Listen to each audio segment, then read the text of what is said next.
The War Command Center exploded with activity as holographic displays flickered and died, blue light replaced by screaming emergency red. Commander Josk, the massive insectoid commander with bronze chitinous armor covering his 9-foot frame, slammed all 4 of his arms against the main console, his compound eyes reflecting 1,000 fragmented images of defeat. His mandibles clicked rapidly in distress. Impossible. Josk's voice buzzed through his mouthparts as he gestured with his upper arms at the dying displays. The human child has destroyed 17 battalions. 17. She's 13 solar cycles old. General Vorath, the reptilian commander with purple-blue bruised scales covering her serpentine body, slithered closer to the holographic wreckage, her 3 vertical eyes narrowing independently. Her clawed, 6-fingered hands gripped the edge of a tactical display that showed nothing but static and shame. The scales along her neck shifted from calm blue to agitated orange. "Show me the battlefield recordings," Vorath hissed, her forked tongue flickering between scaled lips. "Now." Lieutenant Krell, the crustacean officer with red-orange shell plating covering his stocky frame, scuttled forward on his 8-segmented legs, his eye stalks swiveling in different directions nervously. One crushing claw held a datapad that trembled as he approached. "General, the recordings are disturbing. The human didn't use weapons. She didn't use technology. She didn't even use violence." Josk's mandibles froze mid-click. "What did she use?" "Confusion, sir." Krell's eye stalks drooped. "Pure, concentrated, weaponized confusion." The main holographic display sputtered to life, showing grainy footage of a battlefield. Riley, a small human girl with messy brown hair and dirt-smudged face, stood in the center of their most elite strike force. She wore mismatched clothing, one red sock, one blue sock, a shirt with a faded cartoon character, and pants rolled up to different lengths. She was holding a rubber chicken. Vorath's 3 eyes blinked in sequence, each one trying independently to make sense of the image. "Is that a deceased poultry substitute?" "It's rubber, General," Krell confirmed, his shell plates rattling nervously, "completely non-functional. No tactical purpose whatsoever." On the recording, Riley began waving the rubber chicken in elaborate patterns while humming an off-key tune. The elite strike force-trained warriors from 12 different species stopped advancing. They stopped, stared, and then one by one began arguing amongst themselves about what the human was doing. "Is it a weapon?" one soldier asked on the recording. "Could be a religious artifact," another suggested. "Maybe it's a declaration of..." The soldier paused. "Something?" Riley then pulled out a harmonica and played 3 terrible notes. The strike force scattered in panic. Josk's compound eyes dimmed with disbelief. "They retreated from musical torture?" "No, sir." Krell's eye stalks rotated to face each commander individually. "They retreated because they couldn't categorize the threat. Our warriors are trained to fight enemies, sir. Not PM pure, whatever that was." Vorath's scales rippled through the entire color spectrum: confusion purple, anger red, embarrassment yellow. "Bring the human to me, now." Moments later, in the human detention cell, Riley sat on the metal bench, legs swinging freely, still holding the rubber chicken. The energy barrier door glowed purple in the stark white room, casting strange shadows. Harsh overhead lighting made everything too bright, too exposed. The door materialized into nothingness as Vorath slithered in, her serpentine lower body coiling and uncoiling with agitation. Her 3 vertical eyes studied Riley from 3 different angles simultaneously. Behind her, Josk ducked through the doorway, his bronze chitinous armor scraping the frame, all 4 arms crossed in what might have been an attempt at intimidation. "Human child." Vorath's voice dripped with venom, her forked tongue flickering. "You have humiliated the greatest military force in this quadrant." Riley looked up with wide, innocent eyes. "Is that bad?" Josk's mandibles clattered. "Is that?" His compound eyes flickered with 1,000-fold frustration. 17 battalions. You defeated 17 battalions. "Oh!" Riley swung her legs harder, thumping her heels against the bench. "Was I not supposed to do that?" Vorath's scales shifted to deep purple, nearly black. Explain your tactics, immediately. Riley held up the rubber chicken. Well, first I showed them Gerald. Gerald? Jask's upper arms gestured wildly while his lower arms remained crossed. The rubber poultry has a designation? Obviously. Riley squeezed the chicken, which made a sad wheeze instead of a squeak. Gerald's not just any rubber chicken, he's a tactical rubber chicken. Vorath's three eyes met briefly before splitting apart again to study different aspects of Riley's face. There is no such classification in any known military doctrine. Exactly. Riley hopped off the bench, landing with a small jump that made both aliens flinch backward. You were expecting tactics from your military doctrine, but I used tactics from no doctrine at all. Krell scuttled into the detention cell, his 8 legs clicking against the floor, his eye stalks fully extended in alarm. Generals, the Council is demanding answers. Ambassador Drask is arriving from the diplomatic vessel. As if summoned by his name, Ambassador Drask lumbered through the doorway, his massive 8-foot alligator-like frame barely fitting through the entrance. His dark green-armored hide gleamed under the harsh overhead lighting, thick scales overlapping like natural plating. His elongated snout, filled with rows of sharp yellowed teeth, opened slightly as he breathed, revealing a pink interior. His thick, muscular tail dragged behind him, scraping the floor, and his 4 powerful clawed limbs moved with predatory grace. Amber reptilian eyes, cold and calculating, fixed on Riley with unblinking intensity. "This is the human?" Drask's voice rumbled like grinding stones, his jaw barely moving as he spoke. His tail swished once, a slow, deliberate movement that spoke of barely contained power. "The child who has made our military look like juvenile school attendees? I'm Riley." The human girl waved Gerald the chicken at the massive alligator diplomat. Drask's amber eyes narrowed to slits, his snout tilting slightly as if examining prey. His clawed fingers flexed, scraping against each other with a sound like knives sharpening. "And you defeated our forces with that?" "Well, Gerald helped. But mostly I just did random stuff."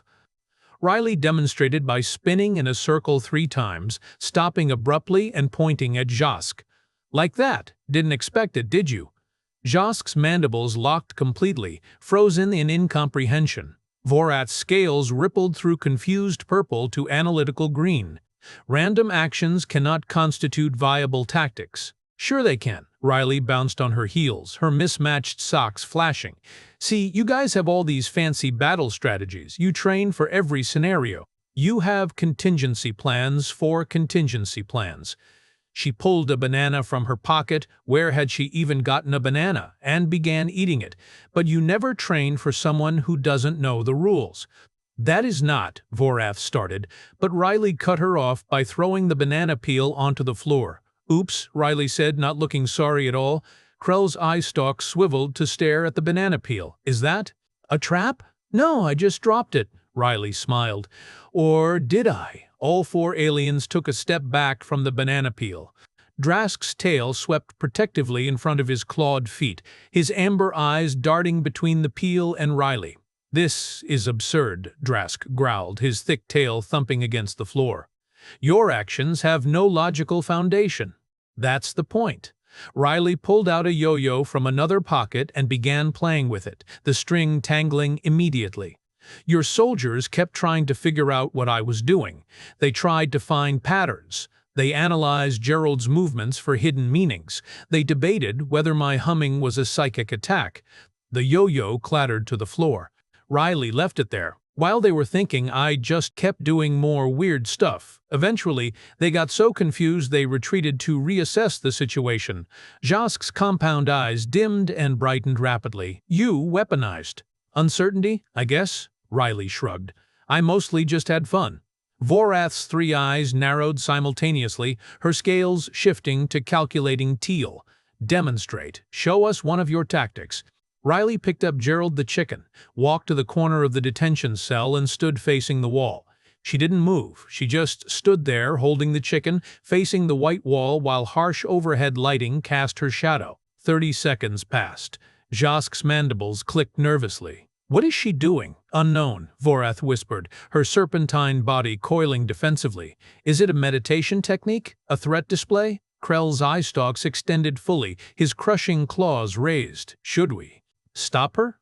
Drask's amber eyes fixed on Riley's back, unblinking, his muscular body tensed like a coiled spring, his clawed hands flexed slowly, his thick tail swaying in agitation. Stop her from standing? That seems excessive. His snout twitched, nostrils flaring. Yet my instincts tell me she is extremely dangerous right now. Riley suddenly spun around. See, you're all nervous now, and I literally did nothing. That was psychological warfare. Jask's upper arms pointed accusingly while his lower arms gestured to the other commanders. You manipulated our threat assessment protocols. Nah, you guys did that to yourselves. Riley sat down cross-legged on the floor, still holding Gerald. I just stood in a corner. You decided it was scary. Ambassador Drask lumbered closer, his massive frame casting a shadow over Riley, his dark green armored hide reflecting the harsh lighting. His elongated snout lowered toward her, rows of sharp teeth visible as his jaw opened slightly. Explain why your forces did not simply neutralize you. Because nobody could agree on what I was, Riley said matter-of-factly, completely unfazed by the massive alligator looming over her. Some thought I was a secret weapon. Others thought I was a decoy for the real human forces. A bunch of them thought I was clearly insane and therefore protected under galactic conventions for mentally compromised combatants. She squeezed Gerald, who wheezed sadly. The longer they argued, the more confused they got. Then I did interpretive dance with Gerald, and like 30 of them just surrendered out of sheer frustration. Vorath's scales went through every color in rapid succession before settling on defeated gray. This is the most effective psychological warfare I have ever witnessed. Thanks, Riley beamed. My teacher says I have a gift for being disruptive. Krell's shell plates rattled. Generals, what do we do? She could destroy our entire military structure if we engage her again. We could imprison her, Jaska suggested, his mandibles clicking thoughtfully. Permanent containment. Riley pulled a deck of cards from yet another pocket. Want to see a card trick? I can't actually do card tricks, but I can definitely try really hard and fail in interesting ways. All 4 aliens backed toward the door simultaneously. Drask's thick tail swept the floor as he reversed, his amber eyes never leaving the cards, his clawed limbs moving in cautious retreat. Or, Vorath said carefully, her 3 eyes never leaving the cards, we could negotiate a treaty. A treaty with a child. Drask's snout wrinkled, showing more teeth, his tail lashing once in skeptical dismissal. The Council will never approve. The Council, Jask interrupted, his compound eyes focusing on Gerald the chicken, does not want to explain how we lost to a small human with rubber poultry. His mandibles clicked in what might have been resignation. I recommend immediate diplomatic resolution. Riley started shuffling the cards, immediately dropping half of them. Does the treaty come with snacks? I'm really hungry. In the War Command Center, now lit with calm blue holographic displays instead of emergency red, the hastily drafted treaty appeared on the main screen. The metallic walls reflected the softer light, and the tactical screens around the raised platforms showed peaceful status indicators instead of battlefield chaos. Ambassador Drask stood at the center of the circular room, his massive alligator-like frame dominating the space. His dark green armored hide caught the blue holographic light, creating shifting patterns across his thick scales. His elongated snout gestured toward different sections of the treaty on the display, rows of sharp teeth occasionally visible as he spoke. His thick muscular tail swept slowly behind him, and his amber reptilian eyes scanned the document with cold diplomatic precision. Article 7 states that humanity shall be classified as unpredictable chaos agents and shall be avoided unless absolutely necessary, Drask rumbled, his clawed hand tapping the holographic screen. Riley sat on one of the raised platforms, eating cookies she'd negotiated as part of the treaty, crumbs falling everywhere. Gerald sat propped next to her. This is a good treaty. Vorath's scales had settled into resigned blue, her serpentine body coiled in a position that might have been acceptance. Her three vertical eyes reviewed different sections of the document independently. "You understand that this means we're essentially afraid of you." "Well, yeah," Riley said through a mouthful of cookie, "but like in a respectful way." Jacques' bronze chitinous armor caught the blue holographic light as he signed the treaty with all four arms simultaneously, his compound eyes dim with defeat. "The military academies will study this engagement for centuries. The Battle of Complete Confusion, they'll call it. Make sure they mention Gerald," Riley insisted, holding up the rubber chicken. "He was instrumental." Krell's eye stalks drooped as he scuttled forward to add his signature with one crushing claw, his red-orange shell plates dull. "Future commanders will think we're lying. Defeated by a child with a rubber chicken, they'll say, impossible." "And yet," Riley grinned, "here we are." Ambassador Drask's amber eyes gleamed as he pressed his clawed hand against the signature pad, leaving deep scratches in the surface. His thick tail thumped against the floor once, a gesture of finality. "The treaty is sealed. Humanity is officially classified as a Category 9 unpredictable threat." "That sounds really cool." Riley hopped off the platform, brushing cookie crumbs onto the floor. "Can I get that on a certificate or something?" Drask's snout opened in what might have been the alligator equivalent of a grim smile, showing all his teeth. "We'll arrange something." As Riley walked toward the exit, still holding Gerald, she paused and turned back to the four alien commanders. "Hey, quick question. Do you guys want to know my secret? Like, the real reason my tactics worked?" All four aliens leaned forward, hungry for explanation. Jask's mandibles spread wide. Vorath's three eyes focused on Riley alone. Krell's eye stalks extended fully, and Drask's massive frame lowered slightly, his amber eyes narrowing with intense focus, his tail going completely still.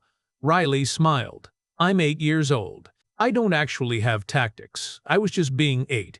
The War Command Center fell silent except for the soft hum of holographic displays. Then Jask's mandibles clattered shut, Vorath's scales flashed through confused orange, Krell's shell plates rattled with disbelief, and Drask's jaws snapped closed with a sound like a steel trap, his amber eyes going wide with horror. 8? Vorath's three eyes blinked in horrified sequence. "You said you were 13. "No, you guys said I was 13. Riley shrugged. "I never corrected you because it seemed funnier." "If she's only 8, Krell's eye stalks swiveled toward each other in conference. "Then human children become more dangerous as they age?" "Probably," Riley offered helpfully. "My big brother is 11 and he's way weirder than me." Ambassador Drask's thick tail began lashing violently, his dark green-armored hide seeming to darken further.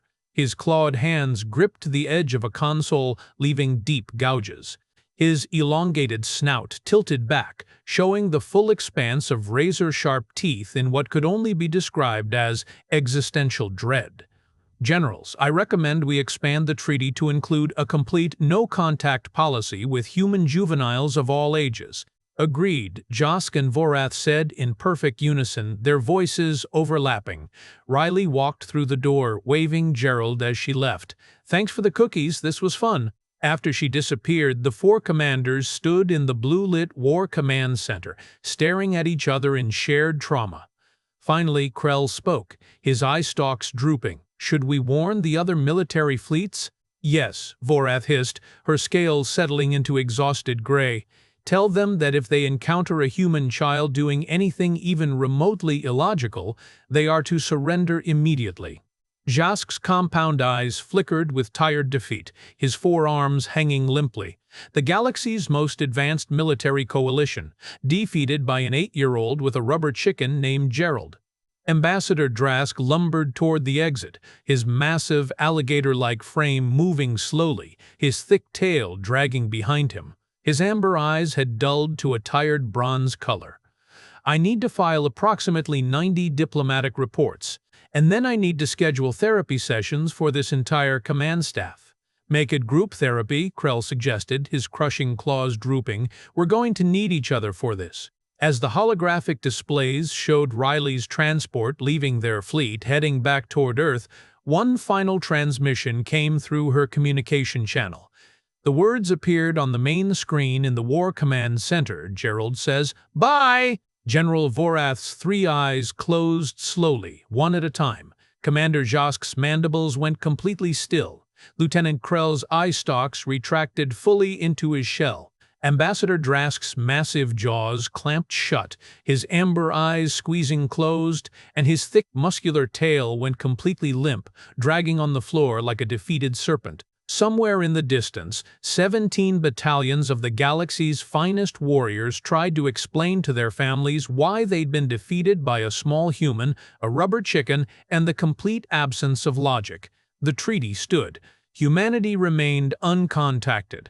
And Gerald the tactical rubber chicken entered military legend as the most devastating weapon in recorded history, which, of course, made absolutely no sense at all. Which was exactly the point.